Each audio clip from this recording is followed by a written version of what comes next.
Dragi navdušenci popotništva, lepo vas pozdravljam v novem potopisnem predavanju spletne oddaje Popotniški step.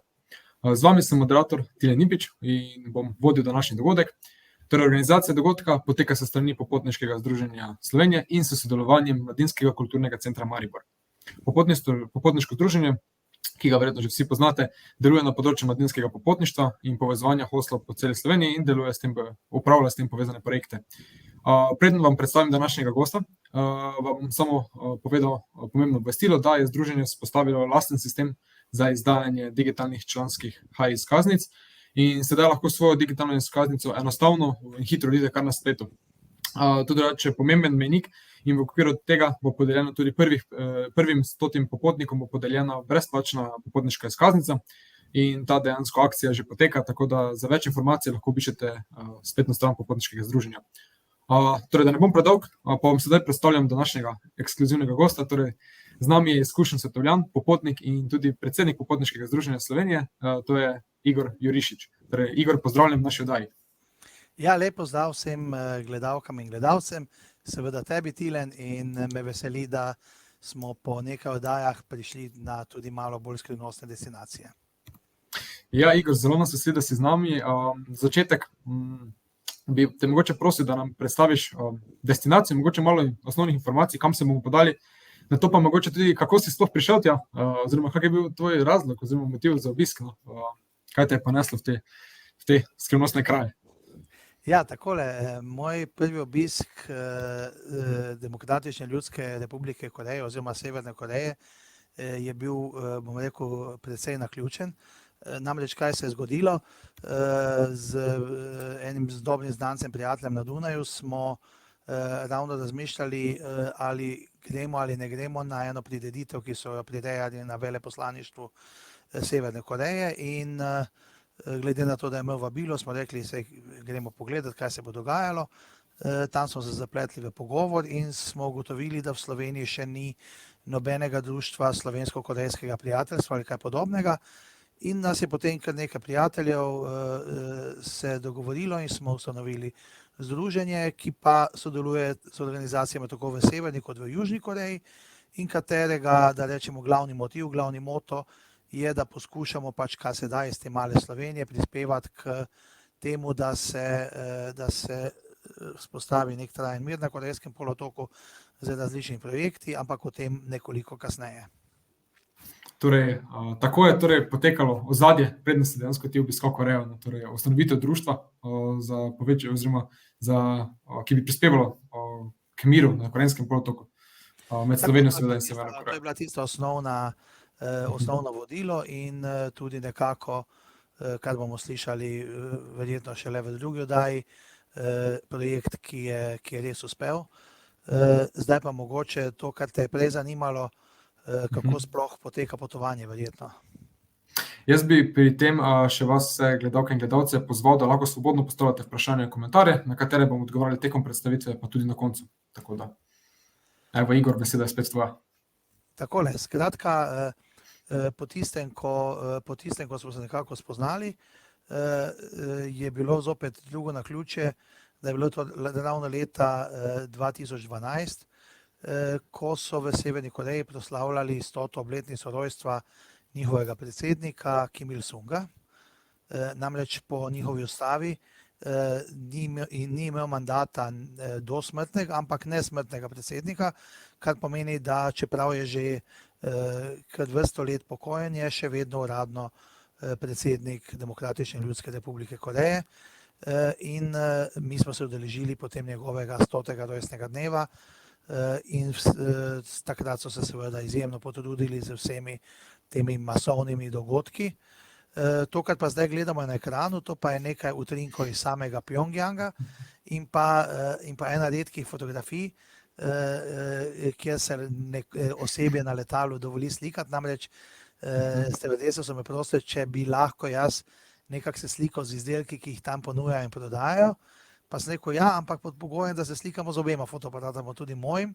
In nekako je ta kupčija uspela in tule vidite mene v vlogi promotorja severnokorejske kozmetike, karkoli je že v teh stekleničkah.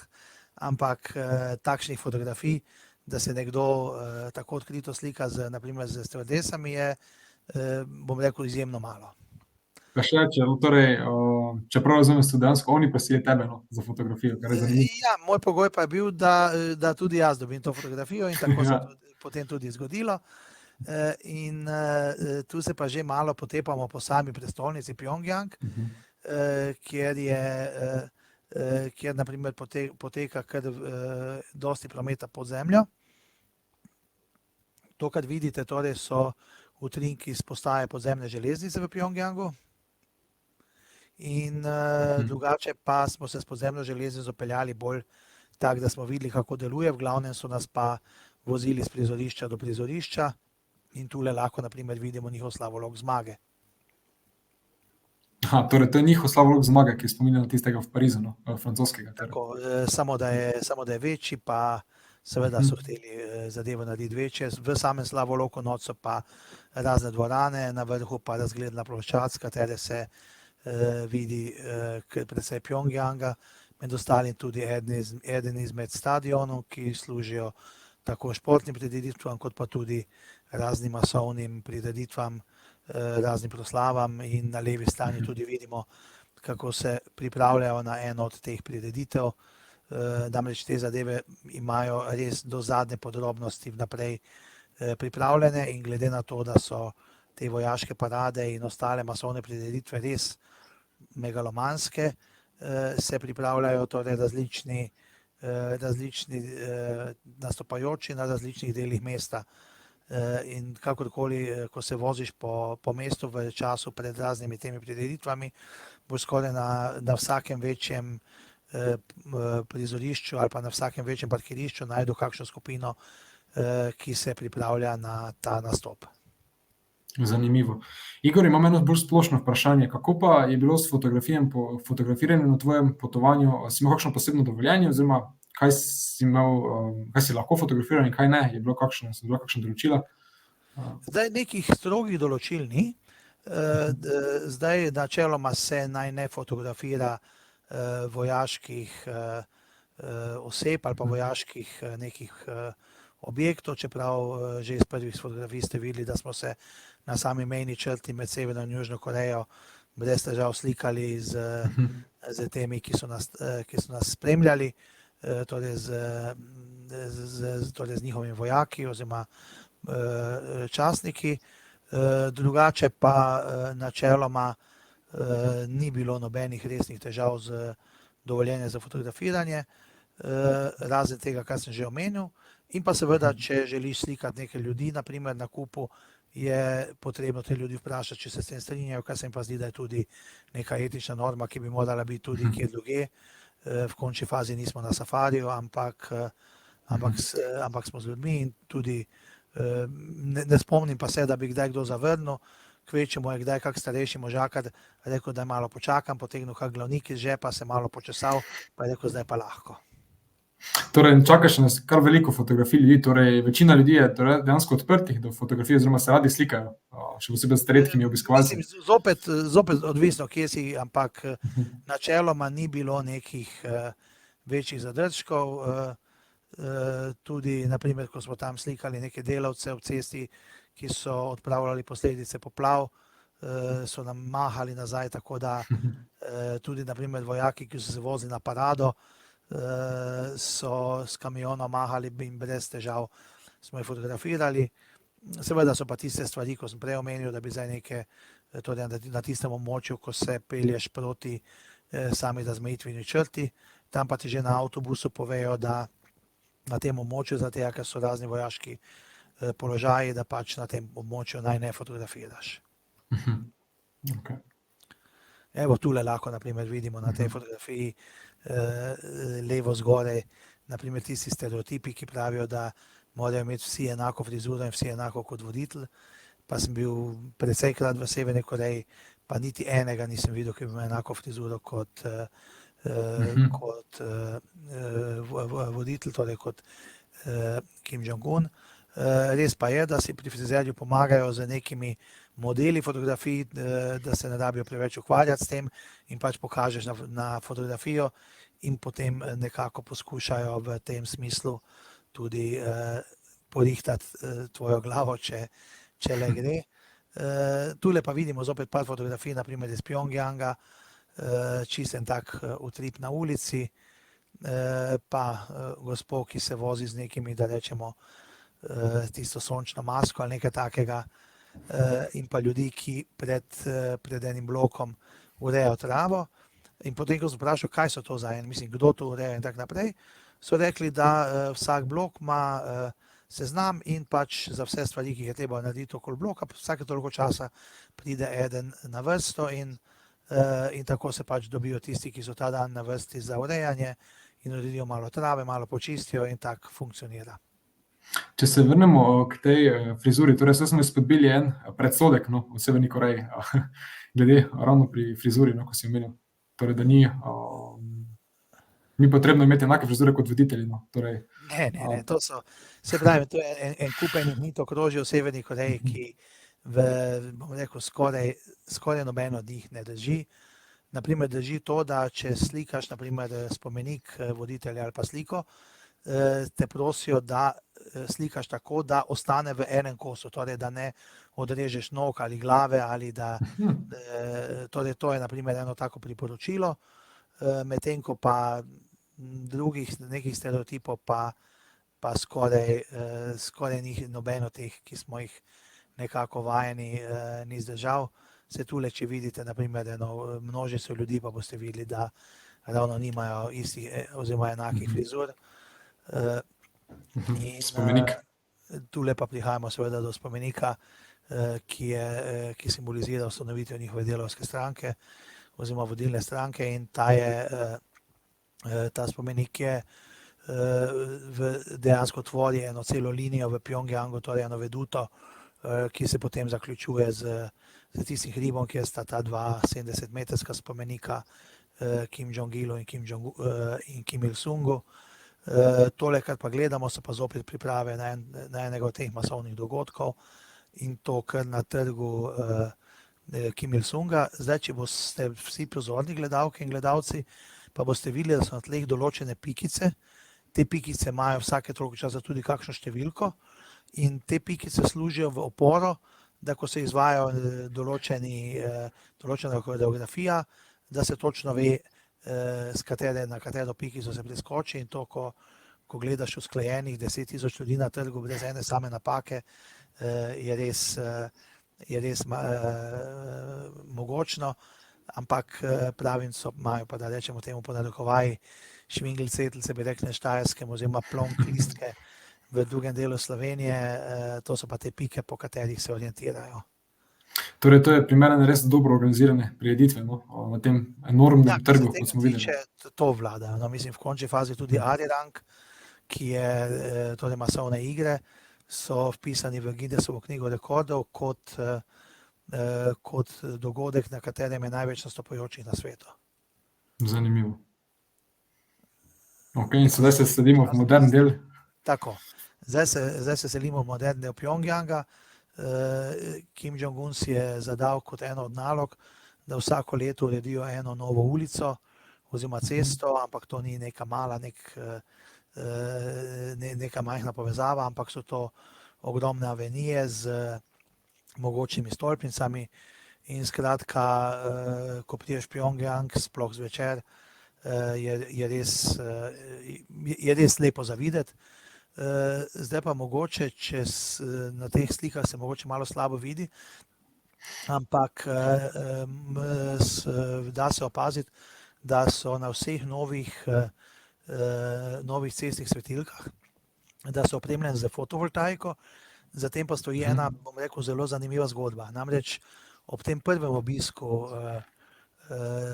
Demokratične ljudske republike Koreje oziroma Severne Koreje smo bili tudi povabljeni na sedež delavske stranke, torej v del mesta, ki je drugače zaprt, in tako je bilo prav bom rekel, zelo nenavadno, namreč tudi tale naš prevajalec še nikdar ni bil na drugi strani te zapornice, in potem, ko pridemo tja, je bila, mislim, samo poslopje od zunaj, ni izgledalo nič kaj posebnega, potem smo prišli v en prostor, ki je bil tak res lepo opremljen, so nam postregli z belim čajem v porcelanastih šalčkah in potem naenkrat tako postavi vprašanje, zagotovo je nekaj takega, kar delamo narobe, pa sami ne vidimo, boste vi povedali, kaj vi mislite, da delamo narobe. Zdaj pa kaj reči in potem sem pa res opazoval iz hotela vedno en ogromen dimnik termoelektrarne, pa sem rekel, poglejte, imate dovolj znanja, dovolj peska, pa dovolj sonca, da lahko naredite sončne kolektorje in da počasi Pjongjanga rešite tega dimnika, ker je vse ostalo, razen tega je v tem mestu lepo in škoda, da se s tem onesnažuje. In je šel pogovor naprej, zaključimo in potem, ko sem naslednjič čez par let prišel zopet v Severno Korejo, me pa peljejo po ulicah, pa so rekli, vaš predlog je šel naprej in je letel na odobravanje, zato od zdaj naprej vse cestne svetilke, ki nastajajo na novo, opremljamo z fotovoltaiko, tako da se čez dan baterija polni, čez noč pa prazni in ne trošijo elektrike. Tako da se lahko pohvalim, da sem verjetno edini iz Evrope ali pa z drugega dela sveta, ki sem uspešno zagnal en okoljski projekt v Severni Koreji. In ko govorimo potovati trajnostno, to ne pomeni samo to, da smo mi trajnosti, ampak da tudi kakšno trajnostno prakso prenesemo v kakšno drugo državo in verjetno s tem predlogom in s to izvedbo sem skompenziral in to več kot skompenziral vso tisto nesnago, ki sem jo povzročil s tem, da sem letel do tja in nazaj. Torej, če bo kdorkoli od nas kdajkoli v Severni Koreji, bomo vedeli, od koga pobuda je bila za te sončne korektore na svetilkah. Se bomo spomnili. Dejansko, ja, zanimiva informacija. No. Hvala za to zgodbo. Čist tak, nedavno, ko so bile svetilke na cesti, zdaj pa zopet na desni strani vidimo naslednjo vajo, na levi strani pa naprimer pogled v eno trgovino. Skratka, zopet tisto, ko so nam kazali po televiziji, ne vem, prazne police, pa v celi trgovini eno jajce ali kaj podobnega. To morda je to držalo v času, ko so imeli res 2 leti zapored poplave, potem pa 1 leto suše in so res imeli težave z proizvodnjo hrane, ampak danes to nikakor ni več slučaj. Večina trgovin je dobro založenih in tudi vidi se, da kupna moč raste, ker ljudje kupujejo tudi stvari, ki jih ne potrebujejo. Kakšen pa je trenutni življenjski standard, mislim, se viša oziroma napram zgodovinskim težavam, ki so jih imeli, torej lakota, suša, kot se povedal, poplave? Zdaj tako, Severna Koreja, mislim, to je treba iti nazaj, naprimer do same razdelitve Koreje. Mislim, razdelitev Koreje je itak stara, koliko je stara Koreja, saj je Koreja bila tudi zgodovinsko razdeljena na tri dele. In torej cesarstvo oziroma kraljevina Korjo je bila na severu in druga na jugu, tako da je ta ločnica tudi nekako ločnica med temi dinastijami, ampak ne nazadnje z letom 1953, ko se je Korejska vojna zaključila, je tudi se je Koreja dejansko razdelila v 2 državi in oziroma že prej, ampak potem je bila tista, da rečemo, grozna Korejska vojna, kjer se je v 3 letih od leta 50 do 53, kjer je umrlo kar nekaj milijonov ljudi. Na koncu so pa prišli do iste črte, kjer so bili pred vojno in 2 stvari, ki se nikdar ne bodo mogli zmeniti, so te, kdo je vojno začel in kdo je vojno zmagal. Ne nazadnje so jo pa vsi skupaj izgubili, saj so izgubili ogromno ljudi in pa premoženja. Ampak dejansko je pred razdelitvijo Koreje je nekako veljalo, da je Južna Koreja kmetijsko področje, medtem ko severna industrijsko, rudniško in tako naprej. Tako da je bila torej po letu 1953 je kar nekaj časa bila Severna Koreja tista, ki je bila nekako bogatejša, vse do tega ekonomskega buma Južne Koreje, po padcu diktatorja Parka, ki je vladal v Južni Koreji dejansko s trdo roko in takrat je potem Južna Koreja dobila ta zagon, ki ga ima še danes. Severna Koreja pa dejansko začela nekako gospodarstvo in vse skupaj upadati zlomom Sovjetske zveze in padcem Berlinskega zidu, tako da so bila tista tam začetek 90-ih, je bilo tisto najhujše obdobje, potem se je pa nekako počasi stanje vzdrževalo. Zdaj zadnjih 10 let, odkar sem bil jaz sem bil prvič tam leta 2012, pa se stvari že na oko vidno izboljšujejo, pa ne samo na oko, da vidiš zdaj, da so neke nove stvari, ampak tudi vidiš, da enostavno ljudje bistveno več zapravljajo, da naprimer po neki predstavi v delfinariju so prej enostavno šli do avtobusov, zdaj pa grejo vsi po trgovinicah in kupujejo, ne vem, obeske pa podobne stvari, kar pomeni, da je kupna moč zagotovo zarasla. Seveda pa so tako kot večina Azijcev tudi Severnokorejci pridn, marljiv delovni narod, tako da če pridno delaš, potem tudi na koncu nekako mora nekaj ostati. Če te lahko za sekundo samo prekinim, zanima me ena slika za nazaj, če se lahko pomaknemo 2 slajda še nazaj, še enega, evo ta stolpnica, to naj bi bil najvišji nebotičnik v Severni Koreji, oziroma kaj predstavlja dejansko? Drži, to je takrat, ko so bile olimpijske igre v Seulu, je bilo nekaj časa govora, da bi bile olimpijske igre prizorišča tako v Severni kot v Južni Koreji, in takrat se je začel graditi ta hotel. To je bil takrat, ko je bil konstruiran in dejansko do neke 3. gradbene faze zgrajen, tudi največji, bi bil, če bi bil zaključen, največji hotel na svetu. Zdaj pa je seveda bistveno, mislim, je seveda kar nekaj takih, ki so ga že po velikosti prekosili, naprimer v Meki v Savdski Arabiji en tak in še verjetno kje na svetu. Objekt pa še do danes ni dokončno zaključen, oziroma če se kaj v zadnjih par letih spremenilo, ne vem, ampak leta 2018 še ni bil zaključen, ampak ta skelet, ki je bil dejansko moteč, so potem zasteklili od zunaj. Zdaj pa po informacijah, ki jih imam, zdaj upam, da držijo, je pa to zasteklitev v celoti financiralo podjetje, ki je potem dobilo da rečemo za nagrado vzpostavitev sistema mobilne telefonije v Severni Koreji, mislim pa, da gre za podjetje iz Egipta. Tako da to je še vedno prazna stavba, samo da so jo od zunaj obnovili, in to je naprimer tudi v tisti, ko smo gledali oni spomenik delavski stranki, je v tej liniji postavljeno, torej je del te mestne vedute. In si slučajno imel priložnost obiskati to izjemno zgradbo? Da se, to je znotraj še vedno gradbišče, mislim. Okay. To pomeni, notranje opreme še ni bilo, ko sem bil tam, potem so bile celo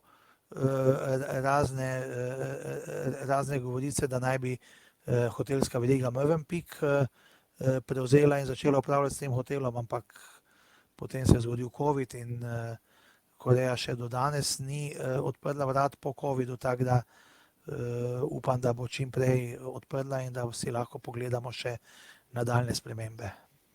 Sedaj pa se premikamo torej bolj izven mesta, torej na podeželje?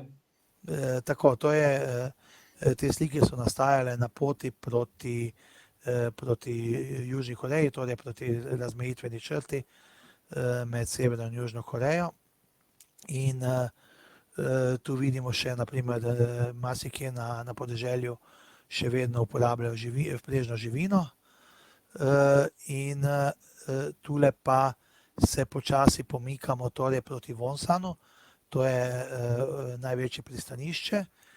In tale slika levo zgoraj, to je dejansko cestninska postaja na avtocesti. Teh nekaj slik spodaj pa pač prikazuje življenje v tem mestu ob morju. In tule že pridemo malo do njihove kulinarike. Zdaj jaz tudi v Sloveniji ne jem školjk, tako da ne me vprašati, kakšen okus imajo v Severni Koreji. Jaz sem šel na Ziher, jaz sem tam neko govedino na žaru jedel, ki je bila vrhunska. Te školjke pa so dejansko njihova specialiteta, pri čemer v restauraciji dobiš, zdaj na tisti sliki desno zgoraj se tudi vidi, en taki baterijski pihalnik, s katerim razpihuješ oglje in si te školjke dejansko sam pripravljaš. Spodaj pa pač skupinica, ki je bila v isti gostilni kot mi, pa smo zelo hitro se nekako začeli sporazumevati, pa potem je že pijača letela z ena na drugo mizo in podobno, tako da so bili izjemno komunikativni, torej ob vsaki izmenjavi pijače bolj, kar je razumljivo. Desno spodaj pa vidimo njihovo kopališče, skakalnico, tisto čisto od zadaj v daljavi na levi strani skakalnice, pa so novi hotelski resorti, opremljeni s kazinoji in vsem, kar spada zraven, saj je Severna Koreja ena redkih držav v Aziji, kjer so kazinoji dovoljeni, torej kazinoji so dovoljeni poleg Severne Koreje še v Singapurju za tujce, v Kambodži, pa v Makau, ampak glede na to, da je Makau vsaj finančno povezan s Kitajsko, večina Kitajcev raje hodi v kazinoje v Severno Korejo, zaradi tega, ker Severna Koreja ne poroča o dobitkih, medtem ko iz Makaua pa prihajajo pač, mislim, je del kitajskega finančnega sistema, vsaj nekako, mislim, in to so v glavnem, so večina, bomo rekli 99% vseh turistov, ki so v Severni Koreji, prihajajo iz sosednje Kitajske. Zanimivo. Torej, tisto je bilo nekakšno letovišče ob morju, če se ne motim, na tistem prejšnji sliki spodaj. To je bila mestna plaža, medtem ko tista letovišča so na drugi strani, tisti hotelski resorti, ki so pa, kot rečeno, namenjeni predvsem, mislim, se lahko vsak pride tja, ampak večinoma pa hodijo tja kitajski turisti in tudi v Severni Koreji je prvi tuji jezik, ki se ga učijo, je kitajščina, v končni fazi je Kitajska največji gospodarski partner in je tudi na nek način logično. Če se te mogoče samo ustavim malo pri kulinariki. Torej, si povedal, da je specialiteta so ravno školjke. Pa še kaj takšnega posebnega pri njihovi prehranski kulturi? Mislim, to je na morju so v glavnem, ob morju so školjke tista specialiteta, čeprav smo tudi na kakih piknikih v mestu opazili, da ljudje tudi tam nekako doštiljajo in tudi tam pripravljajo školjke, s tem, da na nek zelo, bom rekel, specifičen način, namreč očitno se jim ni začaka, da se školjka počasi odpre in imajo nekaj podobnega kot neka preproga, kar polijo z bencinom, zažgejo in potem tiste školjke, mislim, ne vem, jaz itak školjk ne jem, tiste bi pa še toliko manj, ampak očitno školjka, dokler se ne odpre, ne dobi vonja, ali pa jim je vseeno, ne vem, ampak to sem večkrat videl in me je prav zanimivo se mi je zdelo, no.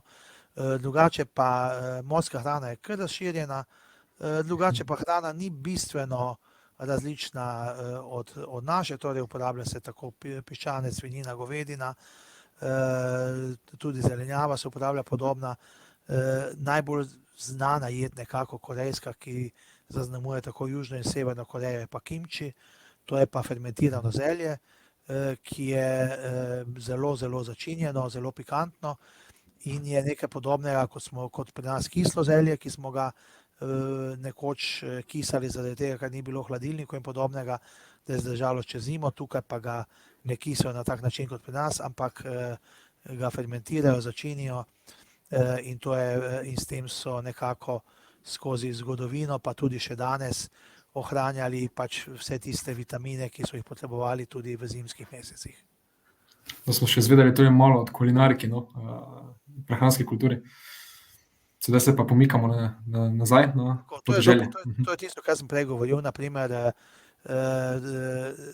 na levo spodaj, naprimer boste videli tele, ki so prišli na delovno akcijo pomagati odpravljati posledice poplav, zopet na zgornji sliki, tam na traktorski prikolici, ko se vozijo na delovišče, vsi prijetno in prijazno mahajo in tudi na desni sliki zgoraj, kjer so uniformirani vojaki, tudi ni bilo nobenih težav s fotografijo. Tukaj smo pa zdaj na najbolj južni točki Severne Koreje, oziroma na drugi strani je najbolj severna točka Južne Koreje. Tista stavba na drugi strani je že Južna Koreja, torej ta stavba, ki jo gledamo na spodnji levi sliki. Teh 5 barak, ki so pa postavljene, pa so razmejene tako, da je točno na polovici poteka meja med Severno in Južno Korejo. In če boste obiskali Severno Korejo, to je edina točka, kjer lahko brez težav se sprehodite v Južno Korejo in pridete nazaj znotraj te hišice. Namreč dogovorjeno imajo že od leta 1953, oziroma takrat, ko so se te barake postavile, da ima vsake toliko ena od obeh držav na razpolago celotno tole hiško in takrat jo lahko tudi kot turisti obiščete. In naprimer, tako kot smo iz severne strani šli na južno, tako tudi bodo prišli turisti iz južne strani na severno.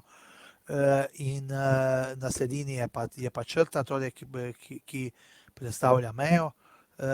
In tudi na spodnji levi sliki, pa tudi na zgornji levi, lahko vidite, da je tam ena črta ob teh vojakih in da je tam naprimer čisto tisti vojak na sredini stoji čisto na meji, torej čisto na črti.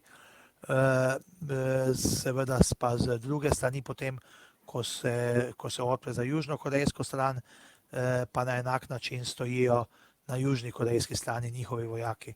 Tako da je kar nekaj simbolike tukaj. Tukaj naprimer na desni strani pa vidite, da ni bil problem tudi v tej popotniški majici popotniškega združenja, ki jo lahko poslušalke, poslušalci oziroma gledalke in gledalci dobijo v kakšni nagradni igri. Se ni bil problem slikati z tem vojaškim častnikom, ki nam je nekako razkazal tole mejno področje. Sedaj bi se pa lahko tukaj mogoče ustavili ravno s to simboliko, ne te popotniške majice. In tukaj bi lahko tako zaključili tudi naš prvi del tega potepanja po Severni Koreji. Mogoče te na tej točki, Igor, spodbujam, da mogoče našim gledalkam in gledalcem napoveš, kaj pa sledi v drugi epizodi nadaljevanju potepanja po Severni Koreji. Mi smo potepali naprej po Severni Koreji, seveda je zgodb več kot za 2 oddaji, ampak bi bilo neprimerno, če bi me non-stop samo mene gledali. Skratka, prej, ko sem omenil ta okoljski projekt, smo si pa zadali z parimi prijatelji iz Maribora, konkretno bom omenil Sašo Pelka, da poskušamo našo najstarejšo trto prenesti tako v Severno in Južno Korejo.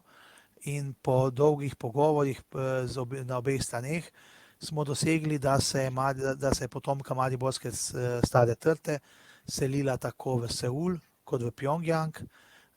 Kako je to potekalo, kakšne so bile priprave in vse ostalo pa boste slišali v naši naslednji oddaji. Torej, tako kot je Igor povedal, ne zamudite naslednjega dela. Torej, s tem pa zaključujemo ta prvi del. Epizodo si boste lahko pogledali na YouTube kanalu Popotniškega združenja, ker so ostale epizode, lahko pa jo poslušate tudi v obliki podcasta na temu namenjenih aplikacijah. Zahvaljujem se ti za sodelovanje, Igor, in te pozdravljam do naslednjič, ko bomo nadaljevali z odkrivanjem. Enako pozdravljam vse, ki so uspeli zdržati pol ure z nama in upam, da bodo še naslednje pol ure, ko bomo šli v drugi del te oddaje, z zanimanjem spremljali dogajanje oziroma zgodbice iz Severne Koreje. To je tako, hvala vsem vam, ki ste nas danes spremljali in želimo vam veliko popotniških utrinkov naprej in se vidimo. Bon voyage do naslednjič. Srečno.